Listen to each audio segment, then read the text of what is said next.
കുഞ്ഞുങ്ങൾ ഏറ്റവും ശ്രദ്ധിക്കേണ്ടത് പഠന കാര്യത്തിൽ തന്നെയാണ്.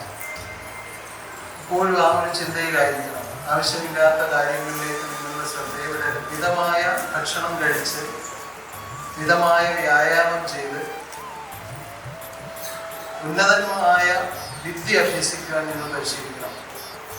വിദ്യയുടെ ഭാഗത്ത് നിങ്ങൾ ഒരിക്കലും ഒരു വിട്ടുവീഴ്ചയും ചെയ്യരുത്. അത് ഏറ്റവും കൂടുതൽ കരസ്ഥമാക്കാനുള്ള പരിശ്രമം ഉണ്ടായിരിക്കും. അതാണ് ഒരു നല്ല വിദ്യാർത്ഥിയുടെ ലക്ഷ്യം.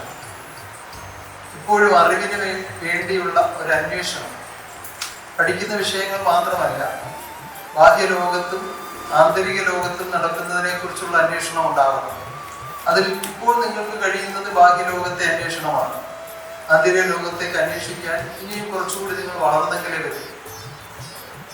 ഇപ്പൊ ബാഹ്യലോകത്ത് നമ്മൾ കണ്ണുകൊണ്ട് കാണുന്ന, ചെവി കൊണ്ട് കേൾക്കുന്ന, നമ്മുടെ തൊക്കുകൊണ്ട് തൊട്ടറിയുന്ന, നാവുകൊണ്ട് രുചിച്ചറിയുന്ന, മൂക്കുകൊണ്ട് ഗന്ധിച്ചറിയുന്ന എല്ലാം നമ്മുടെ പഠന വിഷയമാണ്. ഇങ്ങനെ ഓരോന്നിനെ കുറിച്ചും അറിയുവാൻ വേണ്ടി നിങ്ങൾ ജീവിതം ചെയ്യുമ്പോൾ നിങ്ങളുടെ ആത്മാവിന്റെ വാസന അനുസരിച്ച് അല്ലെങ്കിൽ ജന്മാന്തരം അനുസരിച്ച് നിങ്ങൾക്ക് അഭിരുചിയായ ഒരു മേഖലയിലേക്ക് നിങ്ങൾ സ്വയം നടന്നെടുക്കും. അവിടെ നിങ്ങൾക്ക് വൻപിച്ച വിജയമുണ്ടാകും.